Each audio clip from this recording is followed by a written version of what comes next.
우리 한번 따라해 보시겠습니다. 기도 외에 다른 것으로는. 오늘 본문은 예수님이 세 명의 제자들과 함께 산 위에 올라가 기도하며 놀라운 영적 체험을 하시는 동안에 산 밑에 있었던 제자들에게 일어난 사건에 대한 이야기의 결말입니다.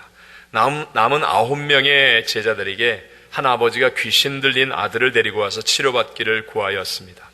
불가능한 일에 도전하는 것이었기에 많은 사람들이 몰려서 구경하며 큰 관심사가 되었습니다.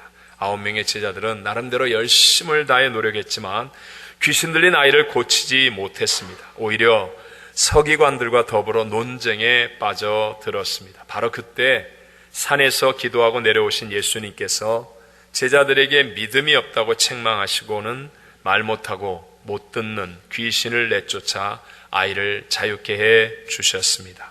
그 일 후에 이제 사람들이 없는 집에 들어갔을 때 제자들이 조용히 예수님께 묻습니다. 우리는 어찌하여 능히 그 귀신을 쫓아내지 못하였나이까? 예수님이 대답하십니다.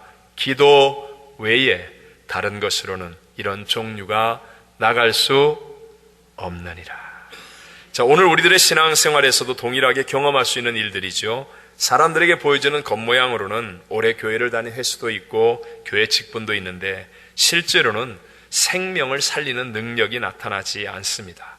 또 신년 특세 부흥의 여러 예배들을 통해서 은혜를 받기는 분명히 받았는데 막상 문제 앞에 서면 능력이 나타나기는커녕 오히려 쓸모없는 논쟁에만 빠질 때가 있습니다. 왜 그렇습니까?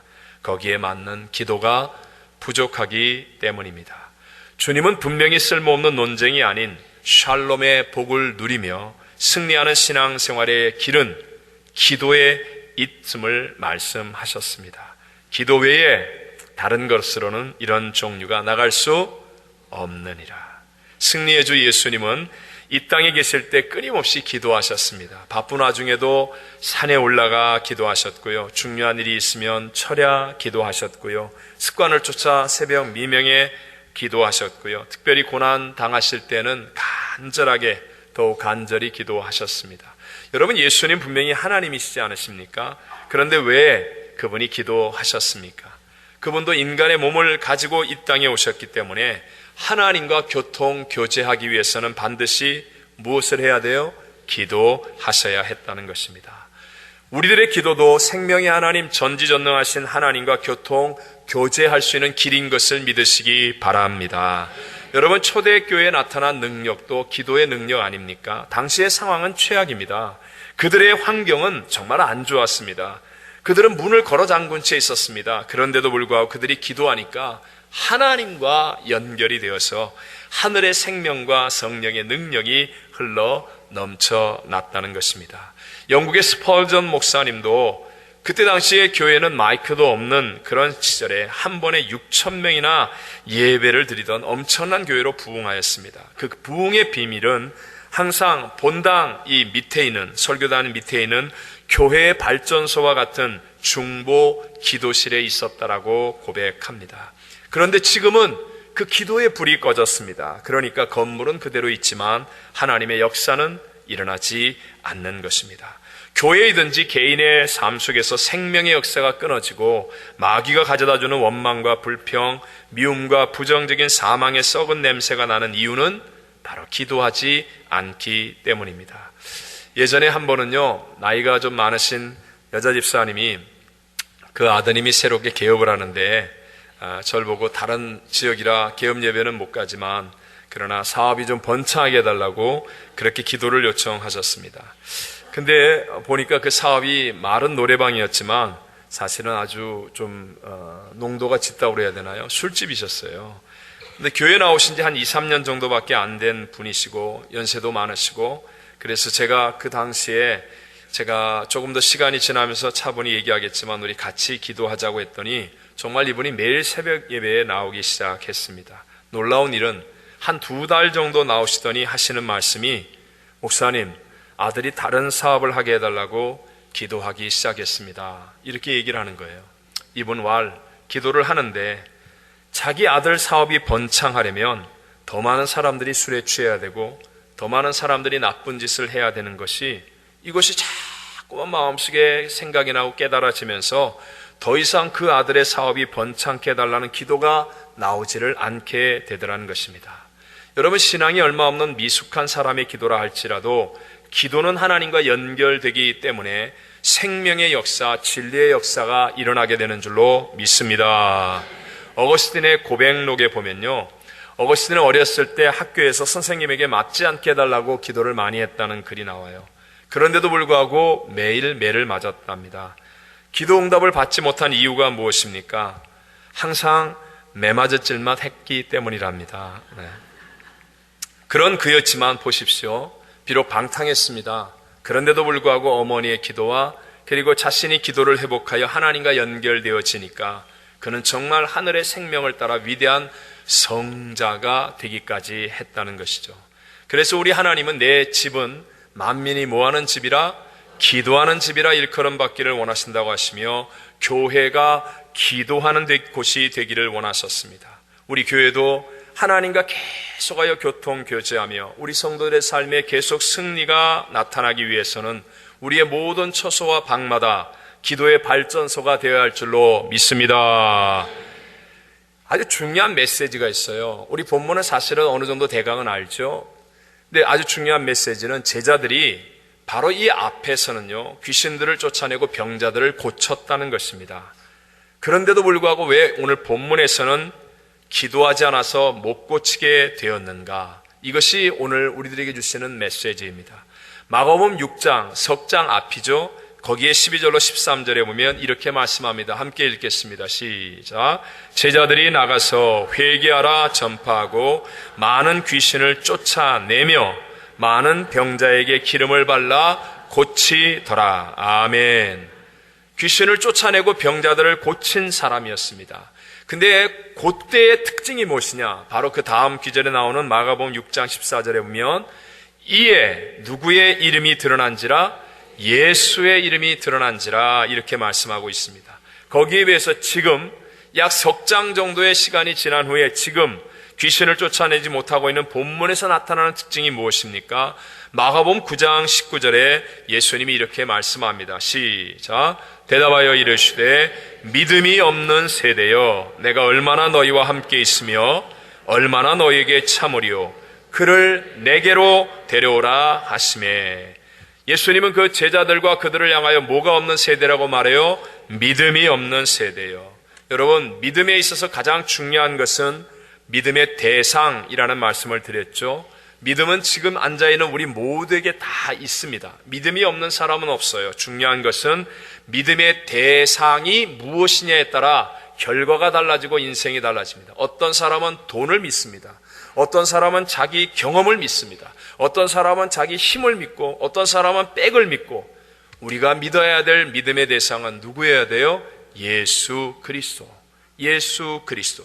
바로 6장에서 그들이 귀신을 쫓아내고 병자들을 고칠 때는 예수의 이름이 드러났습니다. 예수를 믿고 예수와 함께 행했고 예수의 이름만을 나타내었다는 것입니다. 그런데 지금 그들이 기도하지 않고 귀신을 쫓아내지 못한 그들을 향하여 예수님이 말씀하시는 것은 믿음이 없는 세대요 라고 말하면서 결론에 그를 내게로 데려오라, 예수께로 데려오라 라고 말씀하고 있습니다. 예수님께로 데려왔더니 20절에 어떤 일이 일어납니까? 다 같이 20절 시작. 이에 데리고 오니 귀신이 예수를 보고 그 아이로 심히 경련을 일으키게 하는지라 그가 땅에 엎드려져 구르며 거품을 흘리더라. 아멘. 귀신이 누구를 보았어요?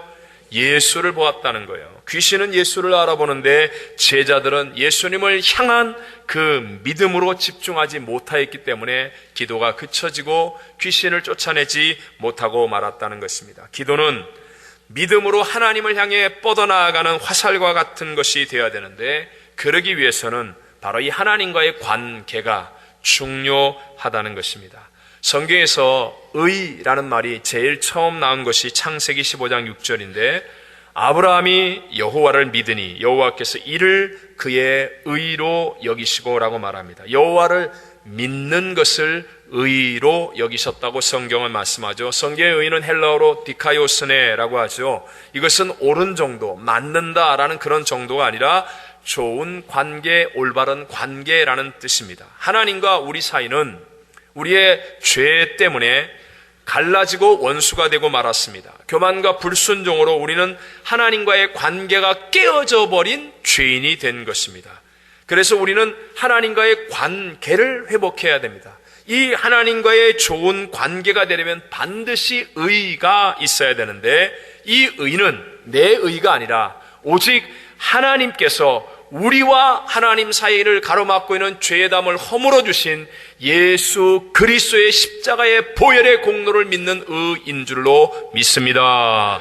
하나님과의 우리 사이를 연결하는 의는 오직 예수님밖에 없습니다. 그래서 예수 이외에는 구원을 받을 만한 다른 이름이 주신 적이 없다라고 말하는 것입니다. 예수님을 믿는 의여야만 하나님과의 올바른 관계가 되어 우리의 기도가 화살처럼 뻗어나가는 그런 승리하는 기도가 될 수 있다는 거죠. 그런데 오늘 본문에서 제자들과 때때로 우리들의 삶 속에서 우리는 어떻게 시도하고 있습니까? 내 의, 즉 자기 의를 가지고 좋은 관계를 만들려고 하는 것입니다. 시도 자체가 잘못된 것입니다. 자기 의를 가지고는 죄로 말미암아 깨어진 하나님과의 관계를 회복할 수가 없습니다. 먼저 하나님과의 관계의 회복이 이루어지지 않는 열심은 마치 계속하여 상대방이 싫다고 하는데도 따라다니면서 괴롭히는 스토커와 같은 것이 되어져 버리고 맙니다. 그래서 성경은 언제나 관계의 회복의 의를 먼저 말하고 그 관계 다음에 열심히 할 것을 우리에게 말씀하고 있습니다. 복음서의 진수라고 말하는 로마서에도 보면 1장부터 8장까지 바로 하나님과 우리 사이의 관계 회복이 되시는 예수 그리스도의 의에 대해서 말씀합니다.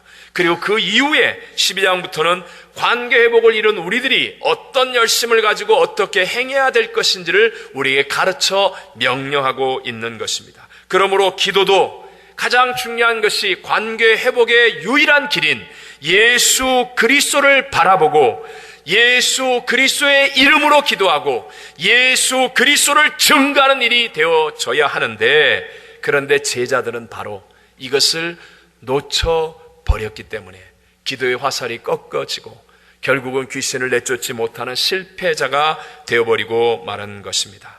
자, 오늘 본문은 우리들에게 제자들이 주님보다도 자기들에게 집중하여 기도가 꺾이게 된 이유를 두 가지 분명하게 말씀해주고 있습니다. 그 첫째는 제자들의 교만과 안일함이었습니다. 무엇이라고요? 교만과 안일함. 제자들은 이전에 귀신을 쫓아내고 병자들을 기름을 발라 고쳐 주었던 사람들입니다. 근데 그들은 그 능력이 마치 자기들이 획득한 능력인 것처럼, 자기가 소유할 수 있는 능력인 것처럼 오해하여서 교만과 안일함에 빠졌습니다. 오늘날 우리들의 이 시대에서도 하나님의 능력이 사라지는 이유도 바로 이런 교만과 안일함 때문이겠죠. 여러분, 옛날에는 하나님의 영광이 가득한 교회 또는 하나님의 능력이 가득한 성도에게서 또는 주의 종에게서 오늘날 그것들이 나타나지 않은 이유는 무엇입니까? 그것은 바로 이 교만과 안일함입니다. 마치 내가 소유한 것처럼, 내가 획득한 능력인 것처럼 오해하고 착각하고 있기 때문에, 그래서 하나님과의 관계가 깨어져 있는데도 불구하고 자기가 옛날에 이런 사람이었다, 이런 일을 했다라는 자기의 과거에 빠져서 헤어나오지를 못하고 있는 것입니다. 여러분, 오늘날 기독교를 대적하는 사람들 또는 교회를 어렵게 만드는 사람들, 이 사람들 치고 은혜를 경험하지 못했던 사람이 없습니다. 과거에 다 은혜를 경험했었던 사람들입니다. 운전을 아예 못하는 사람은 집에 있는 차 가지고 사고를 내요, 안 내요?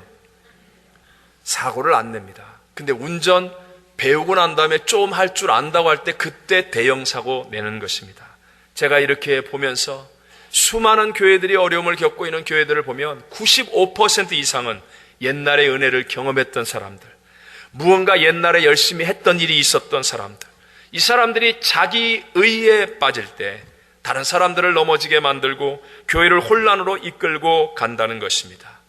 제가 이 책은 영어로도 있는 책이니까 우리 EM에게도 꼭 읽어보길 권하고 우리 성도들에게도 읽어보길 권했던 밥 쇼그린과 제럴드 로빈슨이 쓴 강아지 성도 고양이 신자라는 그 책에 보면 주인이 사랑해 줄 때 강아지와 고양이는 서로 다른 생각을 한다는 것이죠.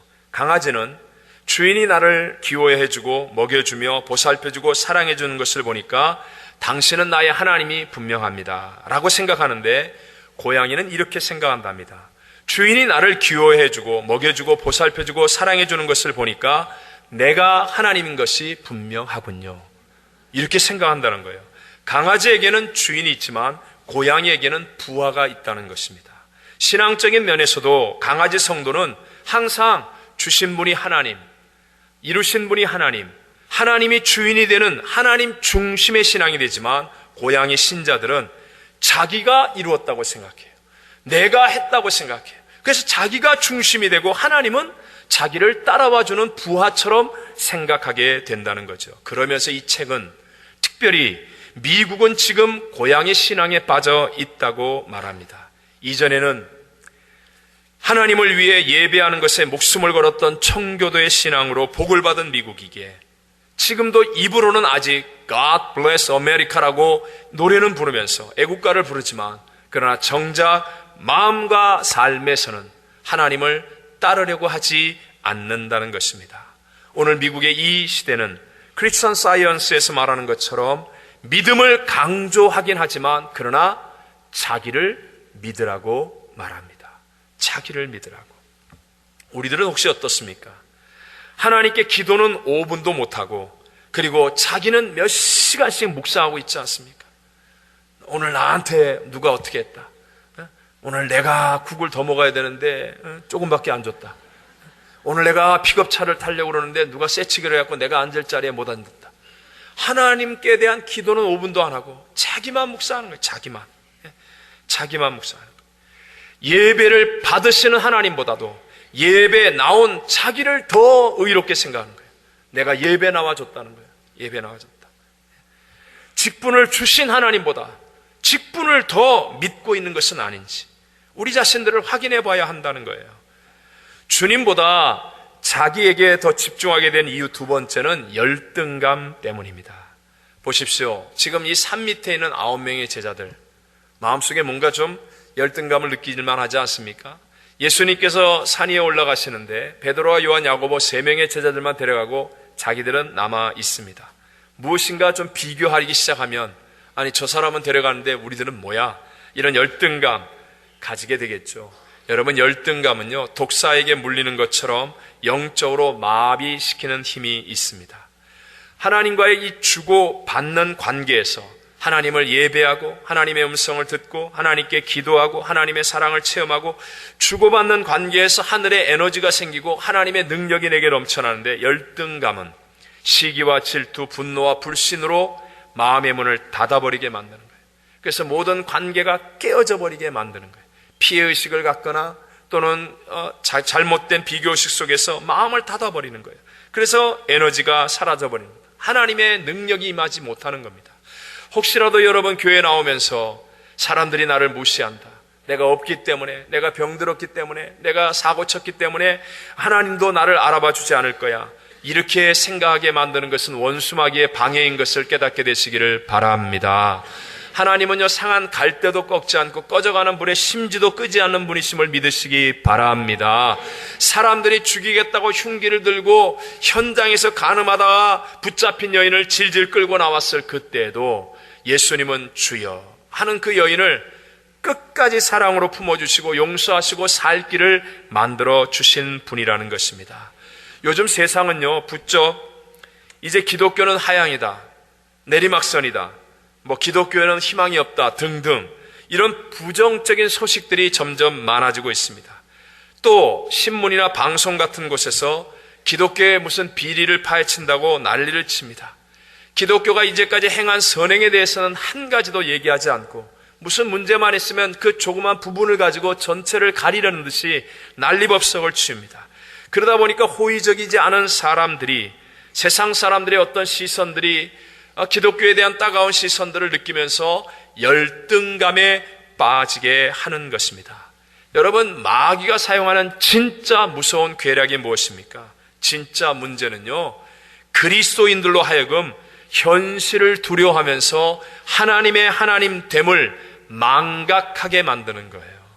그런 문제, 그런 어떤 사건, 그런 것 때문에 두려워하거나 부끄러워하거나 열등감에 빠지거나 그런 생각을 갖게 해서 하나님을 바라보지 못하게 만들고 하나님 앞에 마음의 문을 열지 못하게 만들고 하나님을 하나님 됨으로 여기지 못하게 만들어 우리를 마비시켜 우리로 하여금 기도가 끊어지고 패배하게 만들어 간다는 것입니다. 여러분 분명히 알아야 됩니다.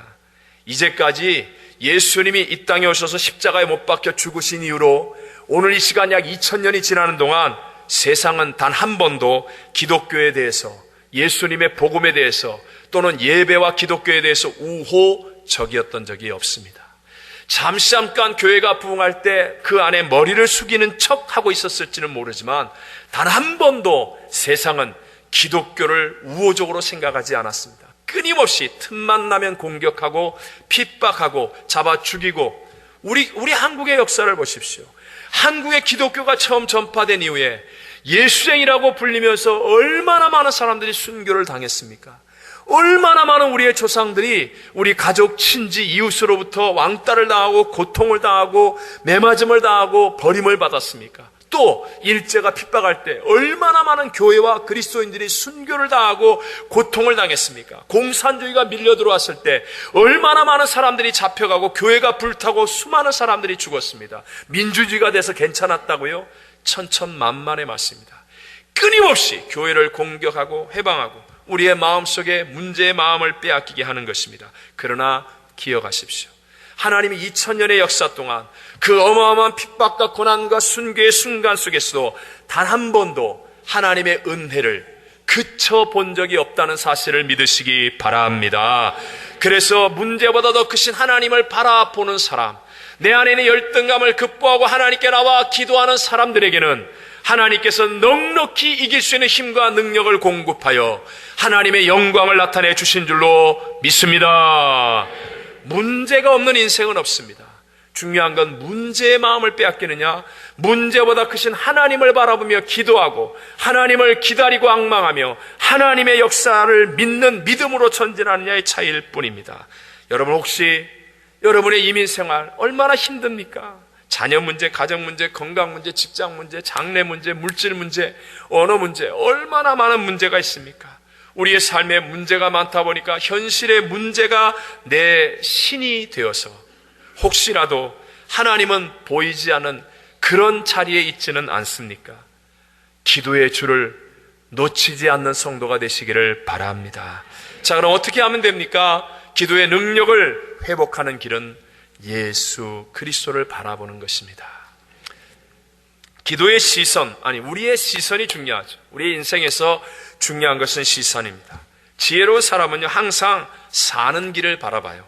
근데 어리석은 사람은 항상 나쁜 것을 바라보고 자신도 그렇게 닮아갑니다. 우리 옛말에 그런 말 있죠. 나쁜 시어머니 욕하던 사람이 나중엔 더 무서운 시어머니 된다고. 권사님, 그 왜 그래요? 원래 그런 분이 아닌데 나쁜 시어머니를 욕하면서 나쁜 시어머니 생각하고 나쁜 시어머니 말하고 나쁜 시어머니 흉보고 그러다가 자기도 모르게요, 그 나쁜 시어머니를 닮아가는 거예요. 그래서 이제는 한술 더 뜨는 거예요. 이게 여러분 세상의 지혜의 말입니다. 모든 좋은 것, 모든 생명의 원천은 예수님인 줄로 믿습니다. 하나님의 문제의 해답은 예수 그리스도인 줄로 믿습니다. 그래서 예수님을 바라보면 희한해요. 내 내면이 살아나는 거예요. 예수님을 바라보면요, 절망했는데 내 안에서 감동이 느껴지고 열정과 뜨거움이 점점 회복되어지는 거예요. 그래서 히브리서 12장 2절에 말합니다. 믿음의 주요 또 온전케 하신 이 누구를 바라보자?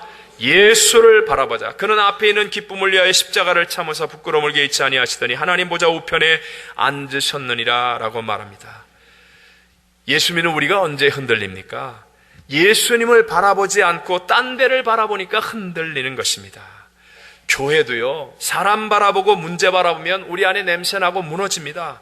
그러나 어떤 절망, 어떤 문제, 어떤 고통, 어떤 어려움 속에 있다 할지라도 내 가정이, 사업이, 직장이, 내 건강이 어떤 상황 속에 있다 할지라도 여러분 예수님을 바라보며 나의 영이 살아나게 되고, 그래서 영혼이 잘된 같이 범사에 하나님의 역사가 나타나게 되고 강건하게 되는 새 역사가 일어나게 될 줄로 믿습니다. 요한복음 10장 10절에 말씀하잖아요. 다 같이 읽겠습니다. 시작. 도둑이 오는 것은 도둑질하고 죽이고 멸망시키려는 것뿐이요 내가 온 것은 양으로 생명을 얻게 하고 더 풍성히 얻게 하려는 것이라. 아멘. 제가 처음에 개척을 하고 한 3년 정도 됐을까요? 정말 하나님이 성전을 건축하게 하셨어요. 제가 그 간증도 했잖아요. 정말 저는 성도들을 뻔히 알기 때문에 겁이 나고 말할 용기도 없었는데 하나님이 성전을 건축하게 하셨어요. 근데 융자를 받을 수도 없고 지원도 없습니다. 오직 성도들의 기도와 헌금만으로만 하는 일이었기 때문에 사실 정말 힘이 많이 들었습니다. 저 자신도 정말 사례비도 몇 년 안 받고 정말 많이 힘들었습니다. 근데 한 번은요, 정말 어느 날 갑자기 이게 번아웃 같은 느낌이에요. 탈진되는 것 같아요. 그러면서 마음속에 불평과 원망이 막 솟구쳐 오르면서요, 만사가 다 싫은 거예요. 성도가 다 싫은 거예요. 내 환경이 다 싫은 거예요. 누가 저 양반은 말이야, 자기는 저렇게 잘 먹고 살면서 교회는 땡전 한 헌금도 안 하고 이런 생각이 막 들고요. 저 사람은 이런 생각이 들고, 내가 어쩌자고 이 상황 속에서 이 교회 여기서 있어봤자 이건 희망도 없는데, 하여튼 별별 부정적인 생각이 다 들었습니다. 지금이라면 영적 배우라도 좀 알아서 분명하게 기도로 쉽게 승리했을 것 같은데, 그때는 지금보다 영적으로 미숙했기 때문에 문제만 보이는 거예요. 너무나 힘들고 너무나 어려웠던 것 같아요. 사실 하다가 이리저리 하다가 안 돼서 어찌 할 수가 없어서 그냥 혼자 밤에 교회 바닥에 앉아 있었어요. 교회 바닥에 앉아서 있는데, 근데 기도도 아니죠. 그냥 아버지. 그러다가 막 원망이 막 올라오고요, 미움이 막 올라오고요. 그러고 그냥 성전을 떠날 수가 없어서 앉아 있는데, 갑자기 한순간이었어요. 한순간에 제 앞에 십자가가 정말 너무너무 선명하게 십자가가 제 앞에 서는 거예요. 그리고 예수님의 음성이 내게 들려지는 겁니다. 마음으로 들려지는 겁니다. 유철아, 내가 너 같은 죄인을 위해서 십자가에 죽었는데, 내가 가는 길이 얼마나 외로웠는데, 얼마나 힘들었는데, 나는 포기하지 않았는데.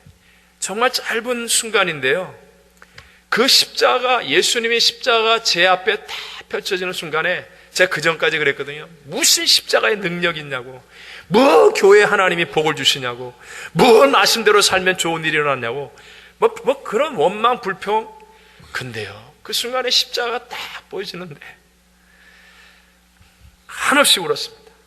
한없이 울고 그 나머지 순간 기도가 터지기 시작하는데요, 그 기도의 감격, 기도의 맛, 그 기도의 기쁨, 그 기도의 능력. 기도하면서요, 이 성전, 보잘것없는 시골 동네, 우리 성도들의 눈물과 땀으로 지어지는 성전이지만, 이 성전에 임할 하나님의 영광이 막 보여지기 시작하는 거예요. 이전에는 막 어려운 것만 보였는데, 기도라니까요, 그냥 하나님의 영광이 보여지는 거예요. 죽었던 영혼이 교회 와서 구원을 받고, 그 하나님의 놀라운 사랑이 그냥 그게 보여지는 거예요. 그게 보여지는 거예요. 얼마나 기쁘고 얼마나 감격했는지. 하나님의 역사는 거의 제 생각과는 반대로 이루어졌습니다. 그런데도요, 하나님과 그 역사와 함께 할 수 있었던 이유는 정말 딱 한 가지뿐입니다. 예수님 안에서 주님이 주시는 그 평강과 확신으로 기도할 수 있었기 때문에, 기도하면 반드시 하나님과 동행하는 승리가 있게 될 줄로 믿습니다. 지난 주간에요, 제가 나름대로 이렇게 방에서 철회하고 이렇게 철회하며 기도하는데, 정말 제게 주셨던 너무나 분명한 하나님의 그 은혜가 있었어요. 그 은혜가 믿음의 그릇을 준비하라는 것입니다. 이게 제게만 하신 말씀이 아니라고 생각하여 제가 우리 성도들에게 하는 거예요. 믿음의 그릇을 준비하라. 열왕기하 4장이 정말 제 눈앞에 이렇게 펼쳐져 보이는 것 같아요. 거기 보면 한 성지자의 생도의 아내입니다. 신학교를 다니는 거죠. 그런데 남편이 갑자기 죽었어요. 그러니까 빚만 남겨놓고 죽으니까 체주들이 와서 자기의 두 아들을 종으로 끌고 가겠다는 거예요. 그 낭패를 만나서 선지자 생도의 아내가 엘리사 선지자에 가서 이거 어떻게 하면 됩니까? 라고 할 때 엘리사가 묻습니다. 너희 집에 뭐가 있느냐? 기름과 그릇이 있을 뿐입니다. 그러니까 그릇을 준비해라. 네가 아는 모든 그릇을 다 준비하고 빌려와라. 그래서 그릇을 다 빌려오면 문을 걸어 잠그고 그 병에 기름을 부어봐라. 그래서 순종해서 그릇을 준비하고 그릇을 빌려와서 그래서 기름을 붓기 시작하니까 그냥 기름이 그쳐지지 아니하고 그릇에 가득 채워지더라는 것입니다. 언제 그 기름이 그쳤습니까? 언제 기름이 그쳤어요? 그릇이 없어졌을 때, 그릇이 닫혔을 때. 쉽게 말하면 준비한 그릇이 끝나니까 기름이 그쳐지더라는 것입니다. 만약에 그릇을 더 준비했다고 한다면 기름은 계속 나왔다는 것이죠. 어리석은 사람들은요, 기름을 부어주시는 하나님 걱정합니다. 하나님 걱정하는 거예요. 하나님이 과연 내게 복 주실까? 하나님 과연 이거 응답하실까? 하나님이 과연 책임져 주실까? 그러나 지혜로운 사람은 어떻게 합니까? 우리가 해야 될 그릇을 준비하는 일에 최선을 다하게 될 줄로 믿습니다. 제가 옛날에 어렸을 때 집에서 이렇게 명란젓을 좋아했습니다. 근데 이제 아무래도 이게 명란젓이 풍성하진 않잖아요. 귀한 거라고 조금 갖다 놓으면 저희 아버님만 안 계시면 제가 형님들의 경쟁을 무릅쓰고 명란젓을 한 번에 다 먹었습니다. 이렇게 조그맣게 먹는 게 아니라 그냥 두툼한 걸 그냥 한 번에 다 먹었습니다. 근데 솔직히요, 먹으면서 늘 걱정했습니다. 무슨 걱정이었느냐? 내가 이렇게 많이 먹으면 이 세상에 명란젓이 없어지면 어떡할까? 사실 그 걱정했습니다. 근데 어느 날 글을 읽는데요, 이 생선이요, 어항에서 알을 낳으면 한 번에 3,000개를 낳는데요. 강이나 물에서 알을 낳으면 한 번에 6,000개를 낳는데요. 그러니까 내가 아무리 많이 먹어도 괜찮다는 거예요. 그래서 자유함을 얻었습니다. 작은 사과씨 까만 거 하나가 땅에 떨어지면 수천 배의 열매를 얻습니다. 옥수수 씨앗, 이 옥수수 알갱이 하나를 심으면 8년이면 온 지구를 옥수수밭으로 덮어버릴 수가 있다고 합니다. 하나님은 풍족한 분이십니다. 하나님은 주기를 인색해 하는 분이 아닙니다. 문제는 내가 믿음의 그릇을 준비하지 못한 까닭입니다. 시편 81편 10절과 11절에 말합니다. 나는 너를 애굽 땅에서 인도해낸 여호와 내 하나님이니 내 입을 널 크게 열라 내가 채우리라 하였으나, 내 입을 어떻게 열라고요? 크게 열라고요. 누가 채워요? 내가 채우리라. 하나님이 채워요. 하였으나 백성이 내 소리를 듣지 아니하며 이스라엘이 나를 원하지 아니하였도다. 하나님이 안 주신 게 아니에요. 내 쪽의 문제예요. 내 쪽에. 성경에는 쉬지 말고 기도하라고 말씀하시잖아요. 한 번만 뒤집어서 생각해 보세요. 이 말은 하나님은 쉬지 않고 응답하실 수 있다 없다? 있다라는 거예요. 하나님은 쉬지 않고 응답하시겠다는 말씀이에요. 우리에게 쉬지 말고 기도하라. Never stop praying. 기도를 쉬지 말라는 거예요. 네. 고난, 총량, 불변의 법칙처럼 인간이 하는 말의 총량도 언제나 똑같습니다. 한 사람이 할 수 있는 말의 양이, 하루에 할 수 있는 양이 거의 같습니다. 그래서 그 일정한 말을 가지고 어떻게 쓰느냐는 내가 선택하는 것입니다. 사람에게 이야기할 것이냐, 아니면 하나님께 기도할 것이냐, 불평과 원망을 쏟아놓을 것이냐, 아니면 하나님 앞에 기도할 것인가. 사람에게 말을 많이 하다 보면 반드시 기도는 없어지게 되어 있습니다. 사람에게 말을 많이 하면 해결이 안 되고 문제가 더 많이 생기지만, 그러나 하나님께 기도하면 놀라운 해결이 이루어지게 되는 줄로 믿습니다. 빌립보서 4장 6절과 7절에 말합니다. 다 같이 읽겠습니다. 시작. 아무것도 염려하지 말고 다만 모든 일에 기도와 간구로 너희 구할 것을 감사함으로 하나님께 아뢰라. 그리하면 모든 지각에 뛰어난 하나님의 평강이 그리스도 예수 안에서 너희 마음과 생각을 지키시리라. 아멘. 성경에 보면 힘써라, 힘쓰다 하는 단어는요, 항상 기도와 함께 같이 나옵니다. 예수님이 십자가를 지시기 전에 겟세마네 동산에 올라가 기도에 힘 쓰셨습니다. 또 마가연의 다락방에서 120문도가 모여서 기도에 힘 썼습니다. 그럴 때 놀라운 하나님의 새 역사들이 일어났습니다. 근데 반대로 마귀는 우리를 향하여 기도의 느낌만 가지라고 속삭입니다. 힘쓰지 말고 그냥 기도의 느낌만 가져. 기도는, 힘쓰는 기도는 나중에 하고 그냥 지금 그냥 기도에 대한 느낌만 가져. 경건해지려는 노력은 나중에 하고 지금은 경건해지고 싶다는 그런 마음의 느낌만 가져. 믿음의 확인은 필요 없고 그냥 믿고 있는 느낌만 가져. 진짜 내가 희생하고 헌신하는 용기는 필요 없고 그냥 용기 있는 척하는 느낌만 가져. 느낌만 가지라고 말하는 게 원수막이고, 그러나 하나님은 우리에게 기도를 힘쓰라고 말씀하십니다. 이 땅의 모든 삶은 영적 싸움입니다. 우리가 눈에 보이든 보이지 않든 알든 모르든 분명한 것은 악한 원수마귀가 실제로 존재하고 우리 성도들은 배후의 마귀와의 싸움이 계속되고 있다는 것입니다. 이것은 실제적인 전쟁입니다. 힘쓰는 자가 승리를 얻을 수 있는 실제적인 전쟁입니다. 그리고 바로 이 영적 전쟁에서 이기는 자만이 하나님의 샬롬의 복을 누리게 될 것입니다. 예수님이 분명하게 제자들에게 이렇게 가르치셨습니다. 기도 외에 다른 것으로는 이런 종류가 나갈 수 없느니라.